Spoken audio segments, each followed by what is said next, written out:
सास बहू का रिश्ता। निधि और उसकी सास के बीच हमेशा किसी न किसी बात पर अनबन छिड़ी ही रहती है, जिसके चलते दोनों कभी एक दूसरे को समझने और प्यार करने की कोशिश तक नहीं करती। अरे मेरे तो भाग ही फुट गए जो ऐसी बहू मिली। हाय, मेरी तो जिंदगी बर्बाद हो गई। भगवान, या तो अच्छी सास दे देता या फिर गूंगी। इन्हें मेरे सिर बिठाकर कौन से जन्म का बदला ले रहे हैं भगवान। क्या बोली? वही जो आपने सुना। इतनी बड़ी हो गई कि सास से जुबान लड़ाती है। अरे यही सीख कर आई है क्या मायके से? अरे नहीं नहीं, उसके लिए तो ससुराल ही काफी है। मेरी सास ने मुझे बहुत अच्छे से जुबान लड़ाना सिखाया है। हाँ। सास बहू की तीखी नोक-झोंक चल ही रही होती है कि दीपू वहां आ जाता है। रिश्ता करते हुए पति पत्नी की जगह सास बहू की कुंडली मिलानी चाहिए, क्योंकि अगर सास बहू का रिश्ता अच्छा नहीं तो उनका पता नहीं, पर पति की जिंदगी तो पक्का झंड है।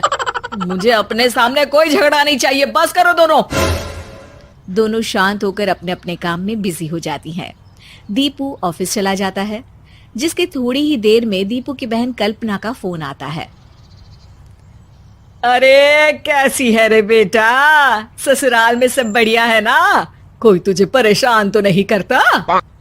सास की बात सुनकर पास खड़ी निधि हंसकर कहती है, अरे वाह रे ऊपर वाले, खुद बहू को शांति से सांस भी नहीं लेने देती और बेटी से पूछ रही है कोई परेशान तो नहीं करता।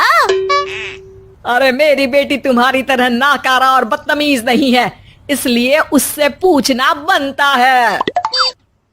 तो उनकी सास भी आपकी तरह नहीं होगी, इसीलिए उन्होंने कुछ बोला नहीं। और इसी के साथ एक बार फिर दोनों सास बहू के बीच तानों का युद्ध शुरू हो जाता है। फिर कल्पना कुछ देर तक तो फोन पर सुनती रहती है, पर जब दोनों चुप होने का नाम तक नहीं लेती तो वो चिल्लाते हुए बीच में बोलती है, अरे बस करो, यहाँ फोन कान पर लगाए जब मुझसे आप दोनों की बातें सुनी नहीं जा रही तो मेरा बेचारा भाई न जाने किस हाल में होगा। अरे ये सब तेरी भाभी की वजह से है बेटा। तो माँ, आप भी कुछ कम नहीं है। आप दोनों को ही अपना रिश्ता सुधारने की जरूरत है। मैं एक बाबा को जानती हूँ जो रिश्ते सुधारने में एक्सपर्ट हैं। आप दोनों उनके पास जाइए। ना जी ना, मैं ऐसे ढोंगी बाबा में नहीं मानती। देखा, कहा था ना। अरे ये तो हमारे घर में शांति चाहती ही नहीं है। भाभी, एक बार ट्राई करके तो देख लो। इस पर निधि मान जाती है और अगले ही दिन दीपू के ऑफिस जाने के बाद दोनों बाबा के पास पहुंच जाती हैं। सास बहू के बीच रिश्ता कुछ ज्यादा खास नहीं है। हर समय तू मैं चलती रहती है। हाँ जी हाँ, बिल्कुल सही। आप तो बहुत ज्ञानी है बाबा जी। तो उपाय सुनो, बहू को साफ और सच्चे मन के साथ सास को 12 लाल और 12 हरी चूड़ियां भेंट करनी है। बात भेद अपने आप कम हो जाएंगे। बाबा का उपाय सुन अगले दिन निधि सास को चूड़ियां भेंट कर देती है, लेकिन इससे भी उन दोनों के बीच कुछ सही नहीं होता। अरे पक्का इसने ही किलस कर चूड़ियां दी होंगी, तभी कुछ नहीं हुआ। दोनों दोबारा बाबा के पास जाती हैं। कुछ नहीं होता। तो दूसरा उपाय सुनो। सुबह सूरज निकलने से पहले ही घर की सफाई कर सारा कूड़ा घर से बाहर कर ठंडे पानी से स्नान करना है। इससे दोनों के बीच रिश्ते अच्छे हो जाएंगे। अरे इतनी जल्दी मम्मी जी ही उठ सकती हैं? ये आपको ही करना पड़ेगा। मैं अकेली तो लड़ाइयाँ नहीं करती ना।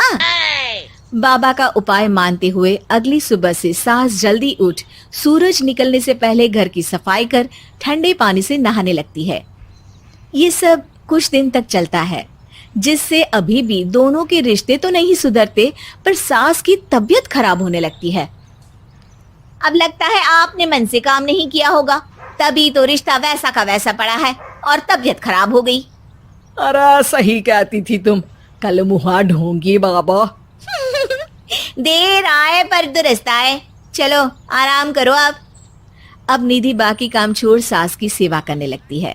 अपनी पत्नी और माँ में ऐसा बदलाव देख दीपू बिल्कुल हैरान रह जाता है। अरे कहीं बाबा ने कोई जादू टोना तो नहीं कर दिया? मेरी माँ और पत्नी इतना घुल मिल कर तो नहीं रहती। ओहो सरकज़म। बस बस अब जाओ और अपना काम खुद कर लो, मुझे मम्मी जी का ख्याल रखना है।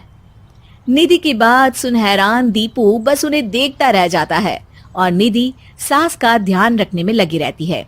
इसी तरह दिन बीतते हैं और निधि आधे से ज्यादा समय सास के साथ बिताने लगती है, जिस वजह से उन दोनों का रिश्ता पहले से अच्छा होने लगता है और वो एक दूसरे को समझने लगती है।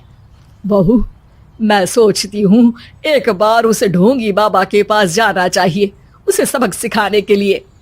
अरे पर मम्मी जी, उसकी क्या जरूरत है, हमारे घर में सब ठीक है, फिर वो कुछ भी करे हमें उससे क्या। दोनों के बीच ये बात हो ही रही होती है कि तभी बाबा कल्पना के साथ उनके घर आ जाते हैं। माँ, बाबा आप दोनों से मिलना चाहते थे, इसलिए मैं उन्हें यहाँ ले आई। अरे पर हमें इस ढोंगी बाबा से नहीं मिलना। हाँ, मेरी बहू बिल्कुल सही कह रही है। जो कुछ समय पहले एक दूसरे को मारने को चलती थी, आज एक ही लय में बात कर रही है। आपको अपने रिश्ते के लिए किसी बाबा के नहीं, अपने आप की जरूरत होती है। रिश्ता सुधारने के लिए जरूरी है कि सास बहू को अपनी बेटी और बहू सास को अपनी माँ जैसा समझे और प्यार दे। उपाय तो बस एक तरीका है लोगों को समझाने का कि असली उपाय उनके पास ही है, आपको बस उन्हें समझना है।